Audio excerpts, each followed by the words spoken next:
Many people consider King Solomon to be the wealthiest man to have ever lived, some estimating his wealth to be $2 trillion in today's money.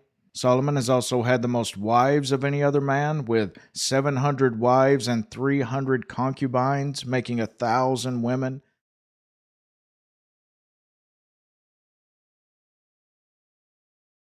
First Kings 3 then tells us how Solomon became closely allied with the Pharaoh of Egypt and married his daughter. And the king Solomon went to Gibeon, right above Jerusalem, to sacrifice there, for that was the great high place. 1,000 burnt offerings did Solomon offer upon that altar. That night Solomon had a dream where the Lord offered to give him whatever he desired. Instead of riches and great fame and conquering, instead of all of this, Solomon asked for wisdom and understanding in order to judge and rule over Israel properly. The request pleased the Lord, so much so that God not only promised to give him wisdom, but also everything else that he did not ask for, both riches and honor. Scripture then gives us an example of King Solomon's wisdom when one day 2 harlots, or prostitutes, appear in court before him. They each had a son, but one had killed hers by accidentally sleeping on him during the night. Both women, as they did lodge together,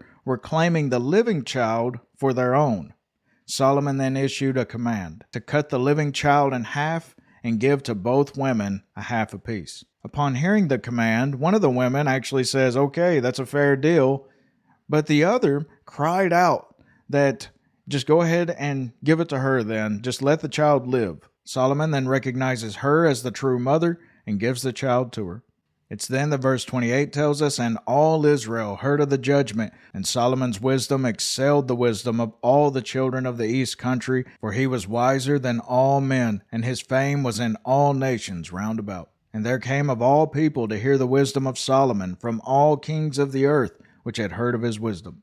1 Kings 6 then tells us how in the 4th year of Solomon's reign, he sets out to build the first temple unto God in Jerusalem, which would be known as Solomon's Temple. 7 years later, in the 11th year of Solomon's reign, was the temple completed. King Solomon exceeded all the kings of the earth for riches and for wisdom. But King Solomon loved many strange women. For it came to pass when Solomon was old that his wives turned away his heart after other gods, and the Lord was angry with Solomon. God then stirs up 3 adversaries against Solomon: Hadad the Edomite, Rezon in Damascus, and Jeroboam, Solomon's servant.